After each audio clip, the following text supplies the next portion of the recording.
Good morning सर्व मैत्रिणींना. कशात मस्त मजेत ना. मी पण मजेत आहे. सर्व माझ्या मैत्रिणींच्या माझ्यासारखीच गडबड सकाळ सकाळी असेल. मुलांना ऑफिसला जायचं असतं, त्यांची टिफिनची गडबड चाललेली आहे. सगळी एकीकडे माझी भाजी शिजते, चहा सुद्धा झालेला आहे. एका साईडला मी चपाती बनवत आहे.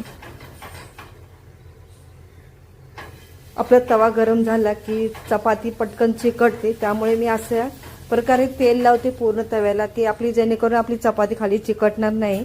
त्यामुळे मी असं तेल लावते. सुरुवातीला चपाती टाकण्या अगोदर चपाती बनवत बनवत मध्ये भाजी सुद्धा चेक करत होते. दोन्ही कामं आपली चालू असतात.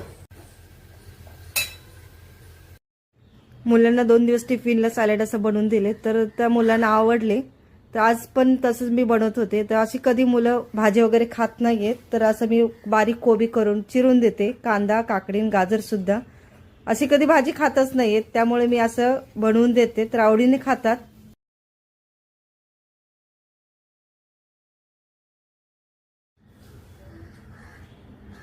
काकडी आणि गाजर सुद्धा किसून देते. तुमच्याकडे बीट असेल तर बीट सुद्धा किसून द्या, मुलं खातात.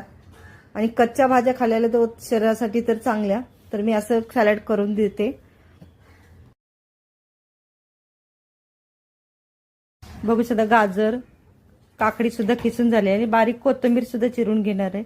आणि भाज्या असं कलरफुल दिसतात, त्यामुळे मुलं आवडीनं जे खातात. बघू शकता मस्त असं आपलं सॅलड झालेलं आहे. मी आता त्याला टिफिनला भरून देते छोट्या डब्यात. बघू शकता टिफिन सुद्धा भरून झालेलं आहे. एका डब्यात कोशिंबीर आहे, एका डब्यात चपाती आहे, एका डब्यात भाजी आहे. आणि त्याला जेवल्यानंतर स्वीट म्हणून काहीतरी लागतं, त्यामुळे राजगिऱ्याची अशी वडी दिलेली आहे. जेवल्यानंतर त्याला आवडतं स्वीट खायला, त्यामुळे हे त्याला डब्याला दिलेलं आहे. बघू शकता किचनवर किती राडा झालेला आहे. आता भाजी चपाती वगैरे झाली, मुलग्याचा डबा सुद्धा झाला. आता हे पूर्ण क्लीन करून घेते. सकाळ सकाळी एवढी घाई असते आणि जेवण सुद्धा असतं, त्यामुळे एवढा किचनवरती राडा पडतो. तर आता पूर्ण क्लीन करून घेते. बघू शकता माझं किचन पूर्ण असं क्लीन झालेलं आहे. हे भांडी वगैरे क्लीन झालेलं आहे, किचन सुद्धा साफ झालेलं आहे. चला तर व्हिडिओ आवडल्यास लाईक शेअर सबस्क्राईब करायला विसरू नका.